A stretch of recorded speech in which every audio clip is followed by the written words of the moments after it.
Plus de 20 ans après le début du chantier, la construction du plus grand château d'Europe se poursuit. Le domaine royal mesure maintenant plus de 700 hectares. Et pour avoir de beaux jardins, des centaines de fontaines vont être installées. Mais la mise en œuvre va s'avérer particulièrement compliquée. Versailles, c'est un des rares châteaux en France qui ne passe pas à proximité d'un cours d'eau. Et pour un roi qui désire toujours plus de fontaines, eh bien, c'est problématique. Versailles, l'emblème de la splendeur française. À 20 km de Paris, se trouve cet immense château, le plus grand au monde. 700 pièces, 2153 fenêtres, 47 bassins, 800 hectares de jardin. Le mot qui permettrait de résumer le château de Versailles, ce serait le mot démesuré. 63 000 mètres carrés de superficie, l'équivalent de 8 stades de football. Bienvenue au château de Versailles. C'est le plus grand coup d'éclat du pouvoir qui, par la pierre, veut marquer les esprits. Véritable rêve d'or, de pierre et d'eau. Sa conception intrigue encore aujourd'hui, plus de 3 siècles après sa construction. On a véritablement le plus gros chantier de l'Ancien Régime. Nous allons vous raconter cet incroyable chantier qui a mobilisé des ressources colossales pendant plus de 50 ans. On dit qu'au plus fort de la construction, on serait arrivé jusqu'à 36 000 ouvriers, ce qui est plus que gigantesque. 36 000 ouvriers, des dizaines de milliers de tonnes de pierre, 120 000 mètres carrés de toiture, du jamais vu. Mais Versailles, c'est aussi la haute technologie, avec un chantier qui a permis la création d'outils et de systèmes révolutionnaires. Tout est nouveau, parce que tout est beaucoup plus grand. On sait tracer évidemment des grands axes, des perspectives, jamais à de telles dimensions. C'est un exploit technologique de premier ordre pour l'époque. Un chantier qui a aussi son côté sombre avec ses tragédies. Voici l'histoire de cette construction unique et hors norme. C'est montrer qu'il est le maître non seulement des hommes, mais aussi de la nature. Le château de Versailles, la construction d'un rêve impossible.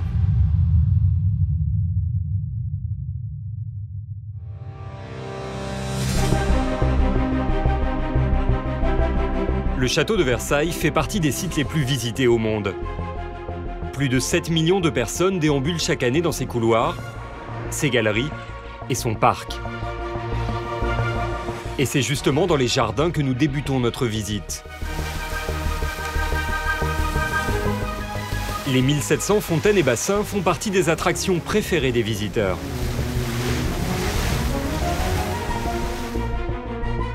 Mais qui parmi eux sait qu'il existe sous ces jardins, à 3 mètres sous terre, un labyrinthe de 35 km de galeries souterraines, indispensable au bon fonctionnement de ces jets d'eau. Chaque jour, Gilles Bultez, le chef du service des fontaines, inspecte le réseau. L'objectif ? Vérifier l'état de chaque tuyau et s'assurer qu'il n'y a pas de fuite. La grande partie de ce réseau hydraulique date de la construction du château de Versailles au XVIIe siècle. Toutes ces canalisations demandent donc une surveillance particulièrement accrue. 80% est d'époque Louis XIV. Donc on a un réseau qui est vraiment très ancien et qui est encore en très bon état. Et leur particularité, qu'on l'on peut observer ici, c'est qu'elles étaient faites de 1 mètre de long.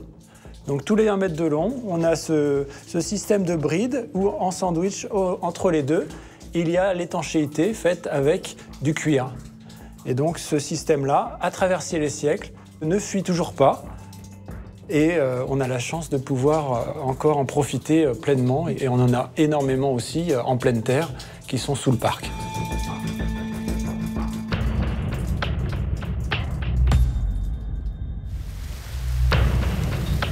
Et la performance technique ne s'arrête pas là, car c'est toute une ingénierie de pointe qui est mise en place pour faire fonctionner les fontaines et offrir le plus beau des spectacles. Alors, le principe ici des jeux d'eau, c'est un principe gravitaire. On utilise la gravité, on stocke de l'eau dans un réservoir en hauteur qui est liaisonné avec une canalisation qui va sur une fontaine. Et par le propre poids de l'eau, l'eau va cheminer jusqu'à la fontaine et créer le jet d'eau. Au total, lorsque toutes les fontaines fonctionnent, 4 millions de litres d'eau par heure sont nécessaires. C'est l'équivalent de 166 camions-citernes. Une eau qui circule en circuit fermé. Ce réseau hydraulique est une véritable prouesse pour l'époque de Louis XIV. Ici, on est au cœur de la technique et tout ça, bien sûr, c'est caché puisque tout ce qui est à l'extérieur, c'est le plus beau avec le marbre, les jets d'eau, la dorure. Mais ça ne fonctionne pas si, en souterrain, on n'a pas tous ces réseaux, cette ramification, ce travail du fontainier qui est au cœur des réparations. Aujourd'hui, le château de Versailles est un site grandiose et incontournable. Pourtant, il aurait pu ne jamais exister. Car lors de sa construction, personne ne désirait voir une telle cité bâtie à Versailles. Personne, sauf un homme.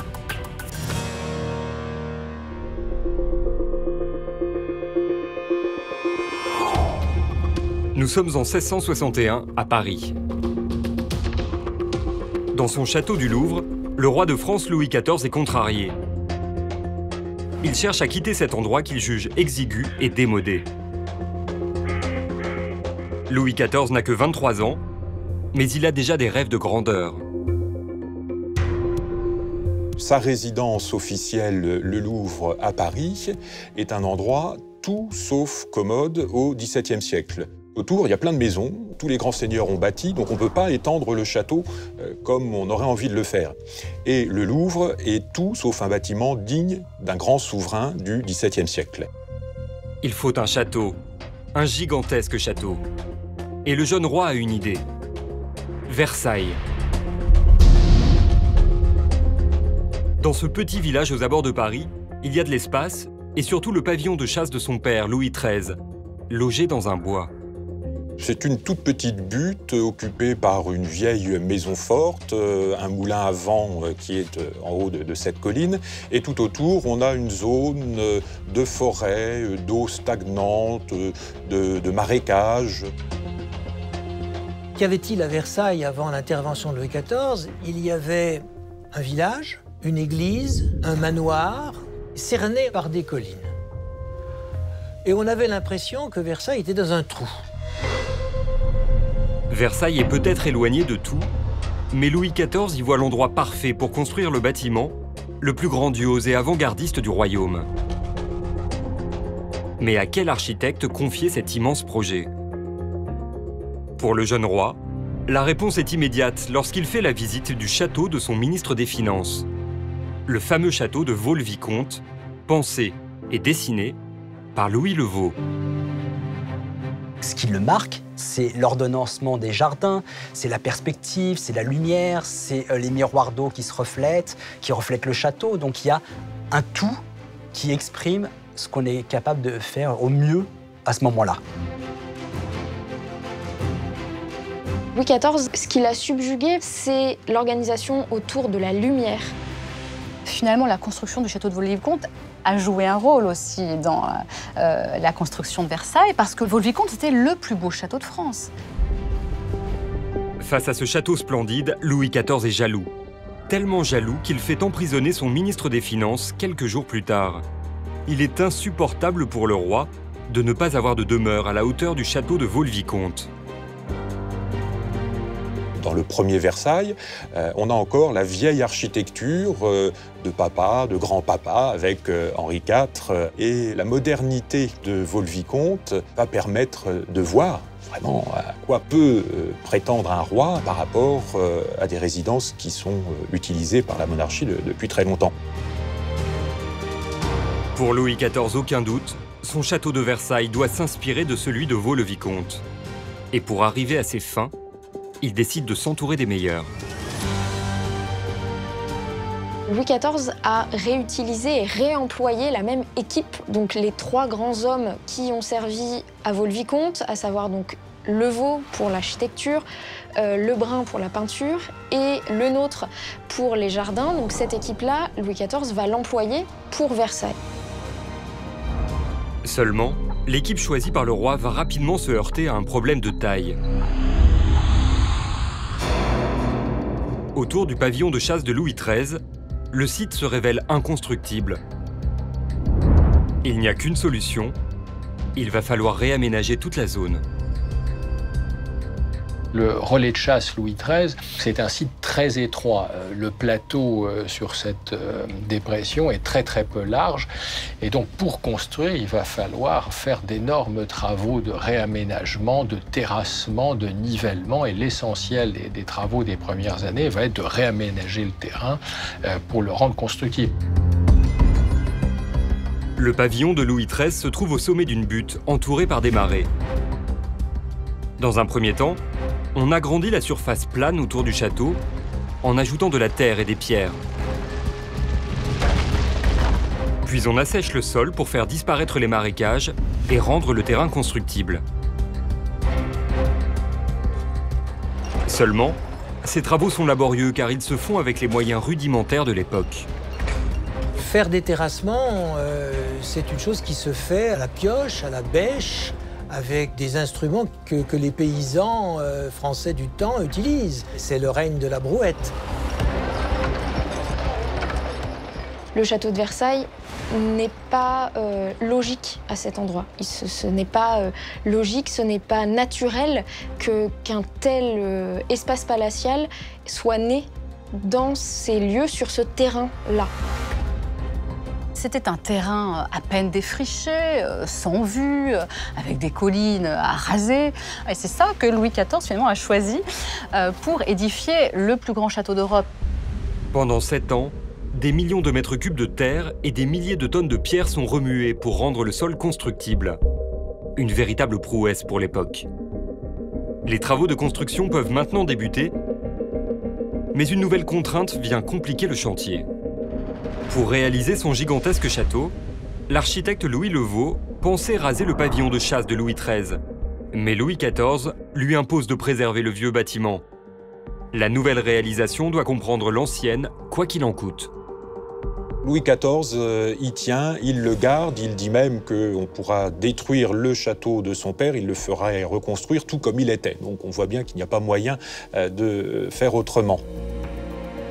Le fait de s'appuyer sur un bâtiment ancien qui vous contraint ne va pas simplifier les choses. Si on avait tout mis à plat, on aurait pu partir sur des bases totalement neuves et avoir un projet, une vision immédiate.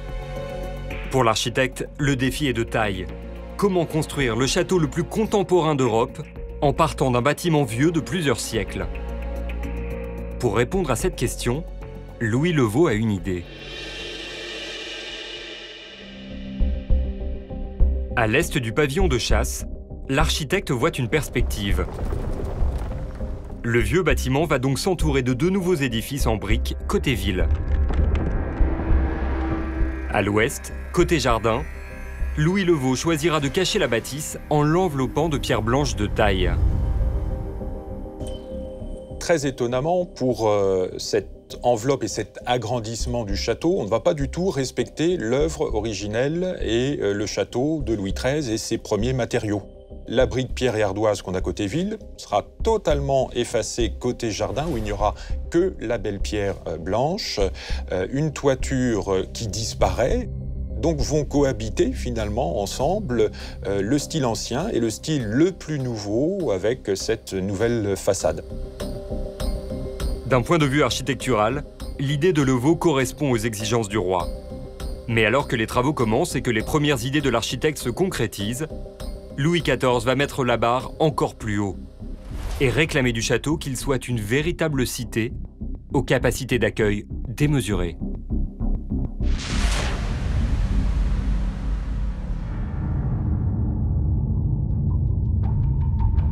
Septembre 1678 à Versailles.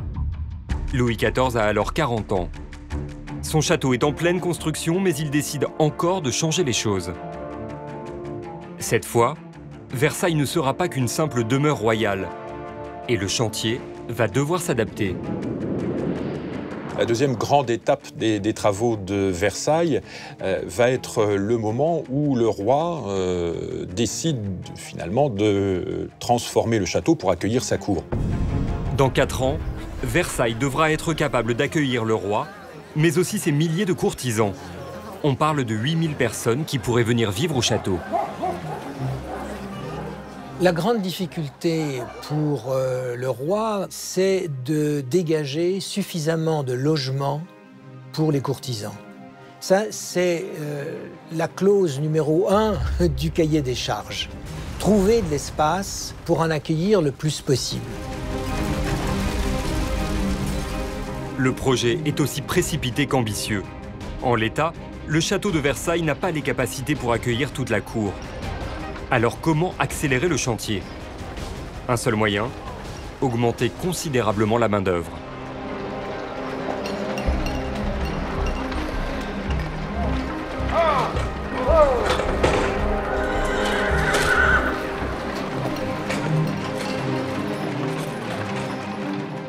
On a véritablement le plus gros chantier vraisemblablement de l'Ancien Régime, qui pourrait être comparé à ce qui se faisait au Moyen-Âge avec les cathédrales.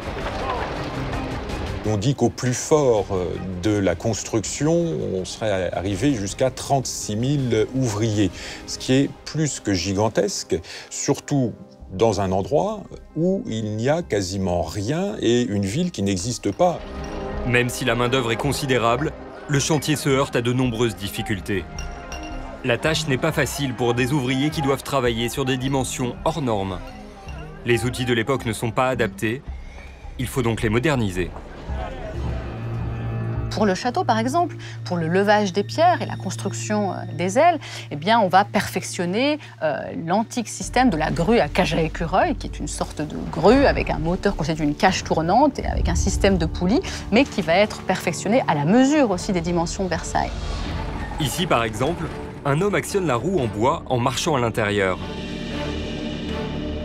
La force dégagée est décuplée grâce à un mécanisme de poulie qui permet alors de soulever des poids importants.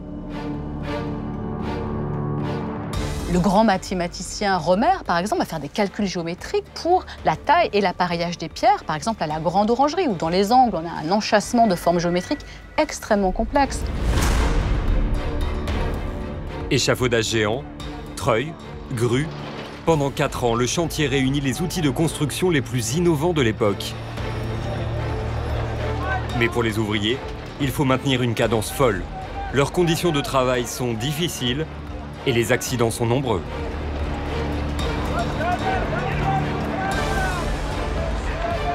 C'est une pression donc au niveau du temps et donc au niveau des conditions de travail. C'est ce sur quoi je pense qu'il faut insister. Je pense que les hommes de Versailles, avant même d'être Le Vau, Le Nôtre, Louis XIV, Colbert, etc., ce sont ceux qui ont construit Versailles. Et la peine de ces ouvriers-là, c'est tout simplement les accidents du travail qui se multiplient. Ce grand chantier de Versailles, c'est une utopie, c'est une folie. C'est finalement le plus grand coup d'éclat du pouvoir qui, par la pierre, veut marquer les esprits pour illustrer la grandeur de la France. Elle avait besoin d'une image et elle l'a trouvée dans Versailles. La pression sur le chantier est à son comble. Pendant des mois, les ouvriers travaillent jour et nuit. Malgré tout, la construction prend du retard. Les matériaux proviennent de la France entière et leur acheminement va s'avérer particulièrement laborieux.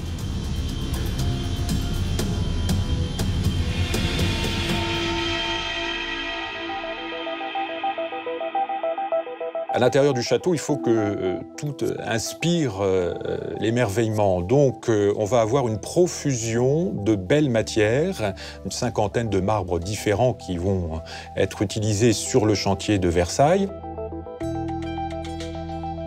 Bien entendu, on a commencé par acheter des marbres en Italie, des marbres de Carrare. C'est des marbres qui coûtaient extrêmement cher et on a donc prospecté. Là aussi, ça a permis de développer, si vous voulez, la recherche dans ce domaine. Les marbres étrangers coûtent trop cher à importer. Des dizaines de carrières de pierre de taille sont donc ouvertes dans tout le royaume. La principale se situe à plus de 800 km de Versailles, dans les Pyrénées.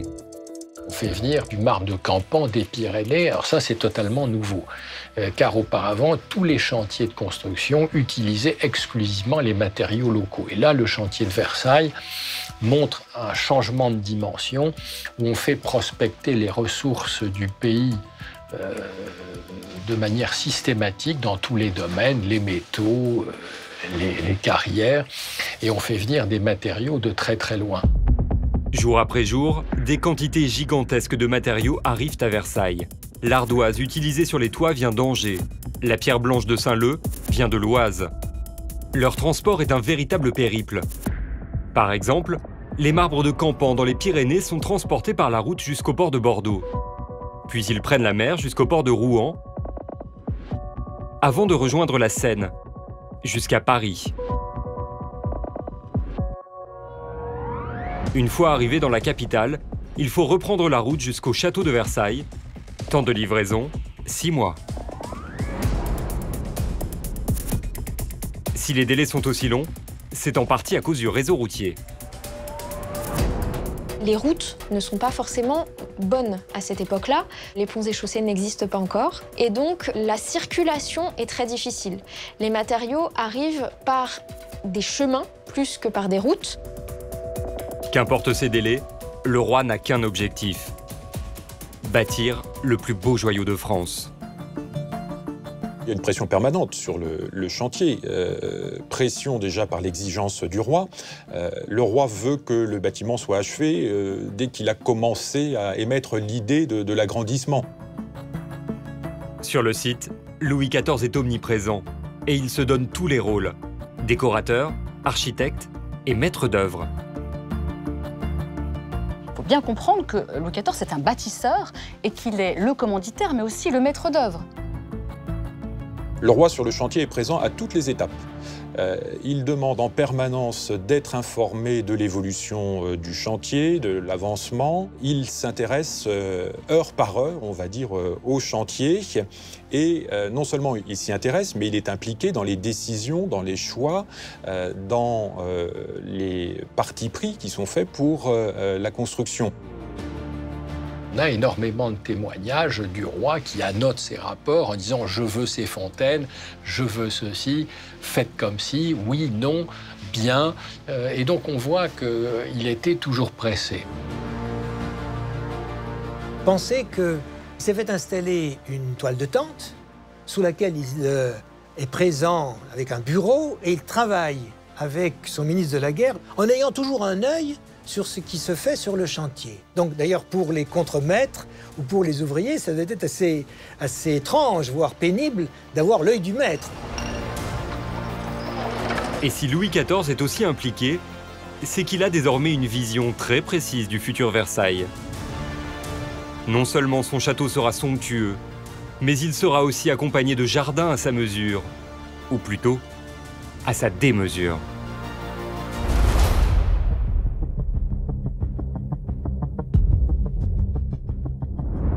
En parallèle de la construction des bâtiments, un autre chantier se déploie tout autour de Versailles. Des espaces verts somptueux qui seront dessinés par le fameux jardinier de Vaux-le-Vicomte, André Le Nôtre. C'est véritablement une volonté de Louis XIV d'avoir de tels jardins et c'est montrer qu'il est le maître non seulement des hommes mais aussi de la nature. Pour la première fois, les paysagistes et les jardiniers travaillent sur des proportions démesurées. Des centaines d'hectares de jardins. Dans les jardins, eh bien, là aussi, rien n'est nouveau, mais tout est nouveau, parce que tout est beaucoup plus grand. On sait tracer, évidemment, des grands axes, des perspectives, jamais à de telles dimensions. Finalement, rien n'est nouveau dans cette construction, si ce n'est l'ampleur sans précédent du chantier qui fait que tous les savoir-faire artisanaux ne fonctionnent plus et qu'il y a besoin d'inventer de nouvelles solutions techniques et scientifiques. Pour adapter les outils aux dimensions gigantesques et accélérer la construction du château et de ses jardins, Louis XIV décide de faire venir les plus grands savants d'Europe à Versailles. Tous doivent redoubler d'inventivité pour apporter des solutions, et ça fonctionne. On va convoquer l'optique, la géométrie, l'astronomie même, pour eh bien, faire des tracés à très grande distance. On met au point des nouveaux instruments de relevé de terrain beaucoup plus précis. On gagne en gros un facteur 10 sur la précision des outils. Par exemple, pour réaliser des mesures sur de longues distances, les hommes du chantier utilisent une lunette à niveau. Ce nouvel instrument permet des calculs précis sur plus de 400 mètres de distance, contre seulement 60 jusque-là. Et ce nouvel outil est crucial sur une œuvre toute particulière du chantier de Versailles. Je pense que l'objet qui est le plus représentatif de cette volonté, c'est dès 1668 le percement du Grand Canal, qui permet de donner justement cet aspect rectiligne. Il va falloir corriger la perspective naturelle, donc agrandir progressivement les bras du canal. Et tout cela, il faut le mesurer et l'arpenter sur le terrain sur des distances colossales. Le percement du Grand Canal est un pari fou. Il s'étend sur 1,8 km, long comme 36 piscines olympiques. Mais ces innovations ne seront pas suffisantes pour mener à bien ce chantier démesuré et contenter les fantasmes du roi.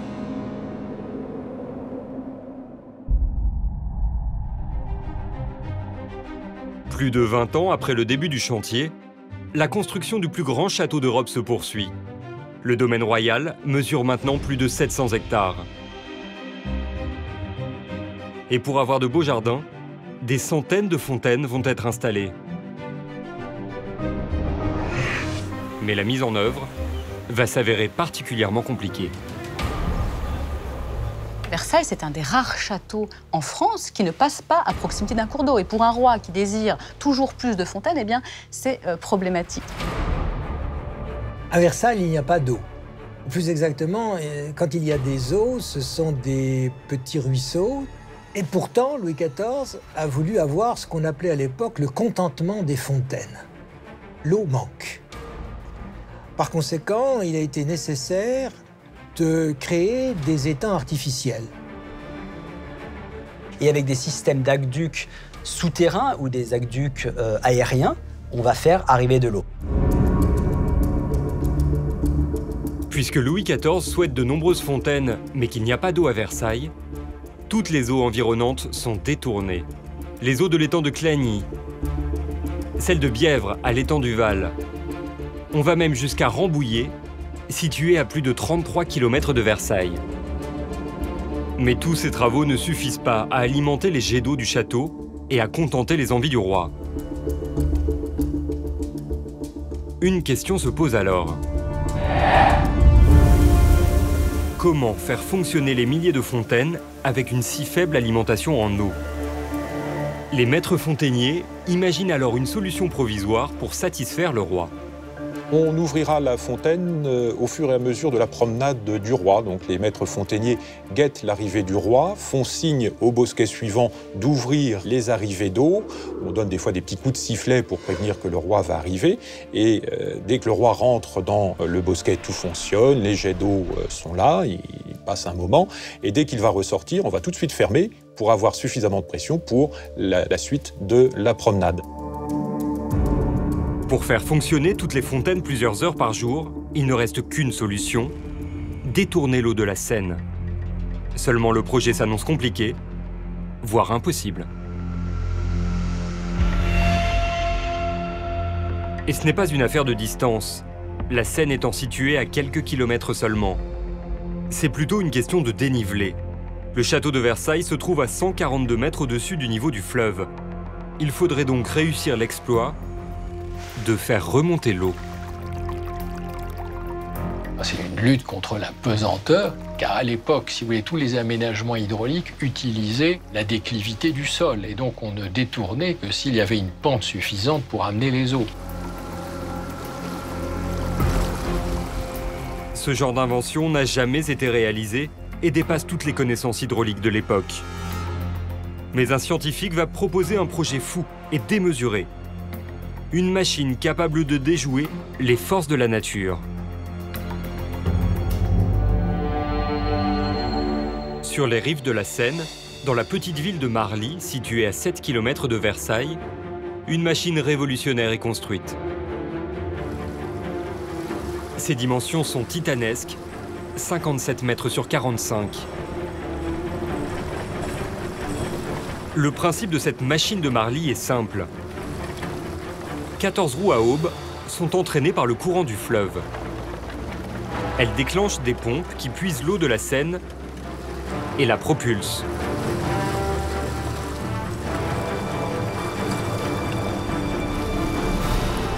L'eau monte dans des tuyaux jusqu'à un premier puisard, situé à 45 mètres de hauteur, puis jusqu'à un deuxième, à 104 mètres de dénivelé.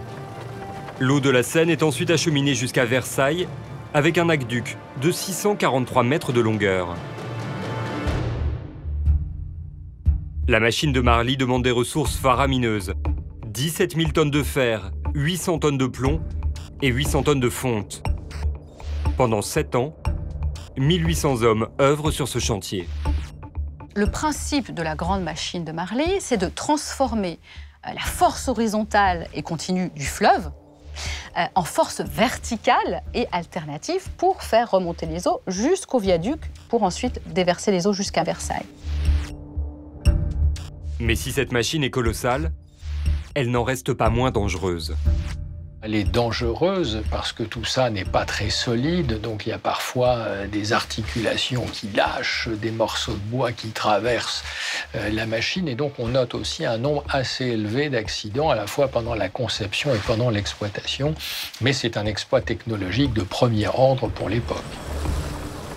La machine de Marly est un exploit technologique, mais son résultat n'est pas à la hauteur des espérances.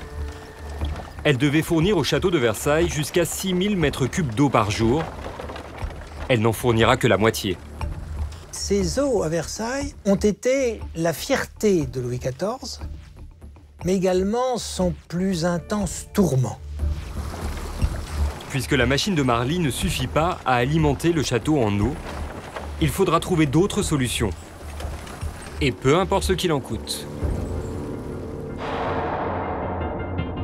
À Versailles, le chantier du château poursuit son cours.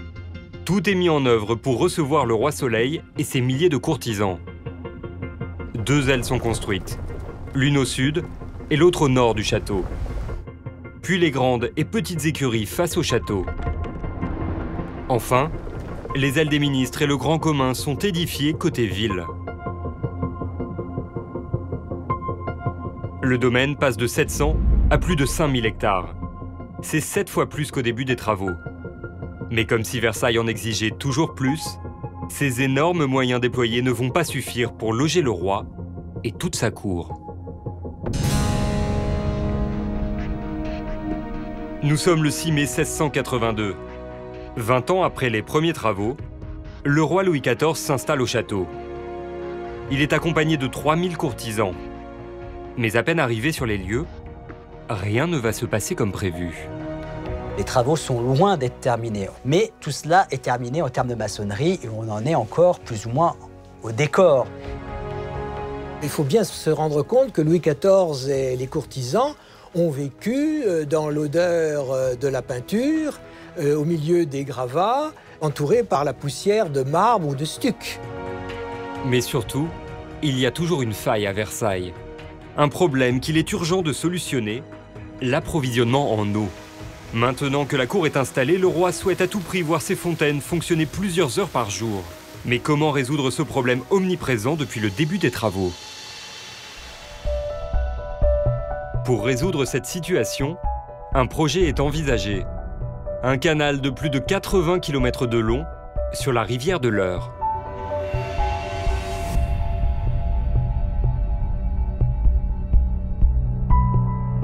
Il n'y a pas de précédent en France de dérivation d'un grand fleuve pour ramener de l'eau pour l'agrément du souverain. C'est un cas unique.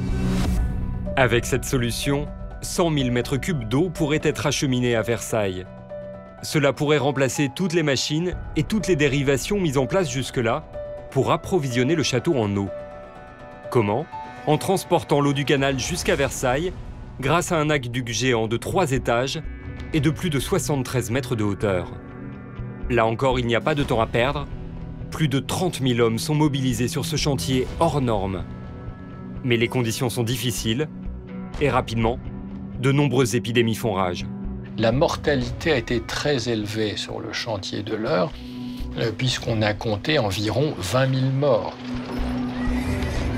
Le roi n'hésite pas à faire venir des troupes, non pas seulement pour faire des travaux de terrassement, des travaux de manœuvre, mais également de par leur présence, intimider ceux qui pourraient éventuellement se révolter.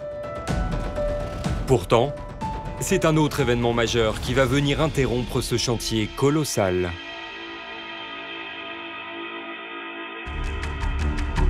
Plusieurs pays européens se liguent contre la France après l'annexion de territoires allemands par Louis XIV. Cette guerre, c'est celle de la Ligue d'Augsbourg. Louis XIV débute une guerre qui s'appelle la guerre de la Ligue d'Augsbourg.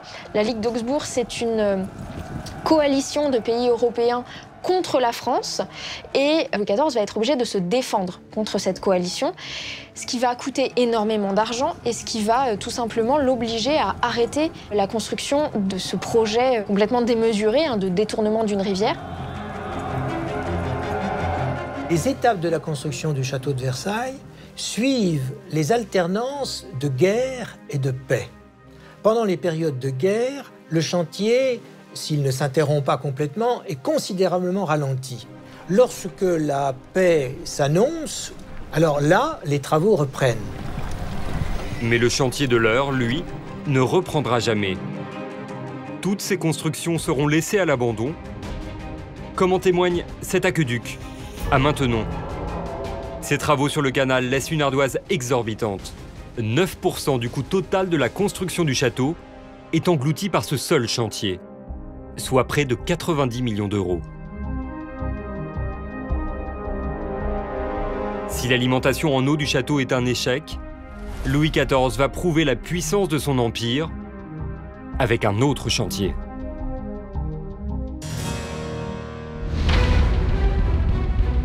À l'intérieur du château, un défi attend les équipes. À l'ouest, la grande terrasse à l'italienne a été fermée. De terrasse, elle est devenue galerie. Une galerie aux proportions incroyables. 73 mètres de long, 10 mètres de large et 13 mètres de hauteur sous plafond. Tous les plus beaux matériaux de l'époque y sont utilisés, du marbre rouge et de l'or. Mais comme à son habitude, Louis XIV souhaite quelque chose d'encore plus grandiose et lumineux. Pour ce faire, il veut border les murs de la galerie de grands miroirs. La galerie des glaces est là encore une prouesse qu'on peut observer à Versailles. Déjà pour la concentration du nombre de miroirs. Les glaces sont des objets particulièrement chers à l'époque, très difficiles à réaliser. Problème, il n'y a qu'en Italie, à Venise, que ces glaces, autrement dit, ces miroirs sont fabriqués. Louis XIV a peut-être les moyens d'un roi, mais leur nombre est trop important pour qu'il puisse se les offrir. Une seule solution s'impose alors, faire fabriquer ces miroirs en France. Il va y avoir une véritable guerre de technologie qui va se mettre en œuvre pendant ce chantier, de façon à aller dérober le savoir-faire vénitien, qui était particulièrement préservé. J'ai peur de voir justement ces techniques très pointues et que ne maîtrise que Venise partir hors de la République de Venise. L'intendant des finances du roi, Jean-Baptiste Colbert, décide alors de faire espionner les maîtres verriers vénitiens pour s'approprier leur technique. Et donc Colbert va envoyer un de ses hommes de main découvrir deux ouvriers qui ont des problèmes d'argent, donc ils sont un point d'entrée. Il va, comme on dit aujourd'hui, les exfiltrer de Venise. Donc vous voyez que ça va impliquer finalement des œuvres dignes d'agents secrets pour faire sortir ces détenteurs d'un savoir-faire. Si le secret de Venise est aussi bien gardé, c'est parce qu'il est très complexe de réaliser une glace. Il faut tout d'abord trouver la bonne recette pour obtenir un reflet. Il y a un réglage qui est très difficile à obtenir pour avoir le teint, c'est-à-dire toute la matière arrière qui va réfléchir et renvoyer donc l'image. Pour obtenir la réflexion, il faut mélanger l'étain avec une substance particulièrement dangereuse. Il faut bien doser des matières très toxiques, la plus toxique étant le mercure, car au moment où vous allez couler sur la plaque à chaud, le mercure, il va y avoir évidemment beaucoup d'émanations. Et le secret de la fabrication des miroirs de la Grande Galerie ne s'arrête pas là. À l'époque, les maîtres verriers ne sont pas capables de faire des glaces qui dépassent 70 cm de côté. Or, Louis XIV souhaite d'immenses miroirs. Il va donc falloir trouver une nouvelle technique pour fabriquer de grandes vitres. À la technique du soufflage, on a substitué la technique du laminage, technique savante, sophistiquée, qui a permis de créer des miroirs de plus grande dimension. Le laminage est un procédé expérimental qui permet de doubler la taille des glaces et d'améliorer la qualité du verre. Il faut tout d'abord faire couler du verre brûlant et liquide sur une grande table métallique. L'ouvrier peut alors donner au verre la forme et la taille qu'il souhaite. Le verre est ensuite compressé avec un rouleau en cuir. Cette technique est révolutionnaire car elle permet d'avoir des glaces immenses, ce qui est inédit pour l'époque. Lorsque les visiteurs viennent à Versailles, ils ne peuvent être qu'époustouflés parce que déjà, ils se voient en pied. Généralement, on ne se voyait pas en pied, on se voyait dans des miroirs à main. On n'avait pas de miroir aussi grand pour pouvoir se voir en pied. Le résultat est à la hauteur des moyens mis en œuvre. La Galerie des Glaces est éblouissante. Mettre 357 miroirs qui se reflètent dans des fenêtres pour agrandir la pièce, parce que les dimensions sont quand même assez démentielles, c'est 73 mètres de long, 10 mètres 50 de large, 12 mètres 50 de hauteur. L'idée d'agrandir cette pièce encore plus par ce système de reflet des miroirs et d'en mettre autant, ça prouve qu'il a de l'argent. Donc, c'est une affirmation politique de sa puissance en Europe. Grâce à la Galerie des Glaces, la France prouve sa capacité d'innovation en perfectionnant toutes les technologies de l'époque.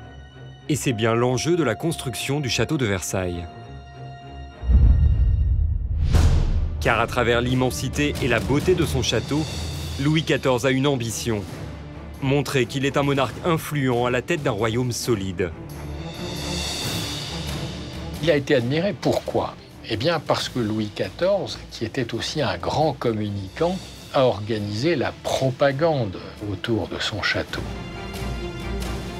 Partout dans le monde, des gravures et des peintures sont diffusées pour montrer l'évolution du chantier du château de Versailles. Ça, c'est le rôle aussi du service de communication autour de Louis XIV, qui est là pour assurer la propagande et l'image du roi et du royaume. En cela, donc c'est une sorte d'arme de dissuasion que de construire ce grand palais. Si on investit dans l'architecture et dans un bâtiment, ça veut dire que tout le reste du royaume est maîtrisé, que tout se passe bien, que les frontières sont protégées et que le royaume est prospère. Tout est donc mis en œuvre pour faire connaître Versailles. De nombreux monarques et ambassadeurs sont ainsi conviés à venir visiter le château du Roi Soleil. On a des témoignages de visiteurs étrangers qui décrivent les merveilles, les jets d'eau, la machine de Marly. Donc on a effectivement toute une documentation qui retrace cet énorme prestige du lieu à l'étranger. Les contemporains sont assez éblouis lorsqu'ils arrivent à Versailles. Déjà, le jeu des couleurs, le matin, lorsque vous arrivez avec l'or qui se trouve sur les grilles, qui se trouve aussi sur le toit, beaucoup de récits disent qu'on a l'impression qu'une couronne d'or est posée sur le château. Donc on est assez ébloui. Il faut penser à l'impact que tout cela peut avoir sur un visiteur du XVIIe siècle qui n'a pas autant d'images que nous. On peut facilement trouver un livre, une image sur Internet. Au moins, on sait à quoi ressemble Versailles avant d'y aller, ce qui n'est pas forcément le cas au XVIIe siècle. Donc, l'effet est encore plus éblouissant puisque c'est une démesure et un plan gigantesque auquel on n'est absolument pas habitué.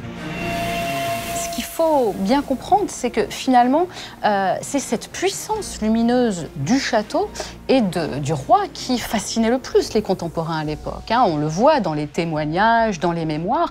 Dans un siècle où on n'avait pas l'électricité, eh bien, cette puissance lumineuse fascinait.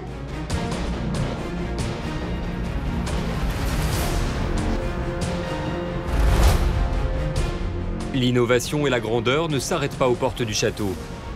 En effet, autour du domaine royal, c'est toute une ville qui se construit. Une ville qui doit être à l'image du palais de Versailles, moderne et innovante. L'idée de Louis XIV est aussi d'accompagner la création de Versailles avec une cité nouvelle, très organisée, de rues bien tracées. Et donc Versailles est aussi une ville nouvelle qui a été créée en une trentaine d'années avec toute une série de services publics nouveaux qu'on ne connaissait pas. Il y a des routes, il y a l'éclairage nocturne, il y a des services de transport qui sont mis en place entre Paris et Versailles. Donc c'est aussi l'émergence de ce qu'on pourrait appeler les services publics municipaux qui vont fleurir partout. En seulement 30 ans, Versailles passe d'un petit village de 500 personnes à une ville attractive de plus de 25 000 habitants. Une ville copiée dans le monde entier. Versailles sert aussi de modèle pour réaliser des villes nouvelles. Alors, notamment Washington, les plans de Washington sont en partie inspirés de ceux de la ville et du site de Versailles, avec beaucoup d'espaces verts, des grandes allées, etc. Et donc on retrouve aussi tout ça. Et donc dans le laboratoire qu'a été Versailles, la composante ville nouvelle a également servi de référence à l'étranger. Et rien que cela illustre la profondeur du talent de tous ceux qui ont conçu cela. Un plan de ville moderne, au tracé géométrique et qui laisse une place prépondérante à la nature. La capitale américaine n'est pas la seule à s'être inspirée du modèle Versailles. Il y a aussi Saint-Pétersbourg, Londres ou Canberra en Australie. Toutes ont suivi le même exemple. En l'espace de 53 ans, la cité de Versailles a radicalement changé. De petits villages sur une butte, elle abrite maintenant le plus grand château d'Europe, siège du pouvoir français. Mais un événement va venir tout bousculer. Nous sommes en 1715. 53 ans après le début des travaux, le chantier de Versailles est presque terminé. Et le pari du roi Soleil semble gagner. Le domaine royal s'étend maintenant sur 11 000 hectares, soit 15 fois la surface du Versailles d'origine.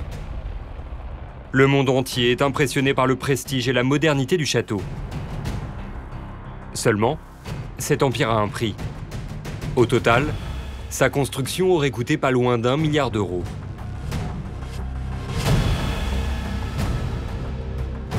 « 1er septembre 1715, Louis XIV meurt. Son successeur, Louis XV, âgé de seulement 5 ans, quitte le château pour s'installer au Palais Royal à Paris. La cour suit le jeune roi et abandonne le château de Versailles. Ce qui nous marque, c'est quand même cette idée qu'il y avait des milliers de personnes qui vivaient à Versailles jusqu'au 1er septembre 1715. Alors quand je dis des milliers de personnes, c'est 3 000 à 5 000 personnes. Et puis d'un coup, quasiment plus personne n'est à Versailles. Donc c'est vraiment cette idée de vide. La vie économique s'effondre à Versailles puisque la cour n'est plus présente. Tous les marchands, tous les hôteliers, tous les aubergistes sont dans une difficulté pas possible parce que la cour a quitté Versailles. Les années passent et le château est laissé à l'abandon. Jusqu'en 1722, où le jeune roi Louis XV décide de revenir vivre à Versailles. Des travaux sont alors réalisés. De nouveaux bâtiments apparaissent comme l'Opéra Royal et le Petit Trianon. Des chantiers qui n'auront jamais la même envergure qu'à l'époque de Louis XIV. Mais en 1789, plus d'un siècle après le début des travaux, un événement va venir changer à jamais l'identité du château, la Révolution française. Octobre 1789 va être le tournant de la vie du château, qui va perdre sa vocation de lieu d'habitation, de siège du pouvoir, de siège du gouvernement.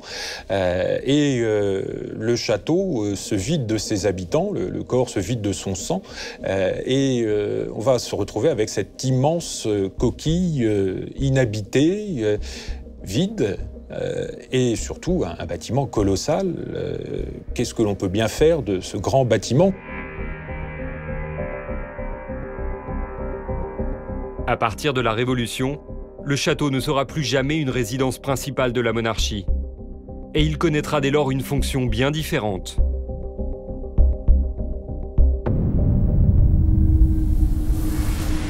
Aujourd'hui, le château de Versailles est un musée, classé au patrimoine mondial de l'humanité. Mais comme au XVIIe siècle, les bâtiments connaissent encore d'importants travaux. En effet, l'entretien de tels édifices exige de nombreuses restaurations.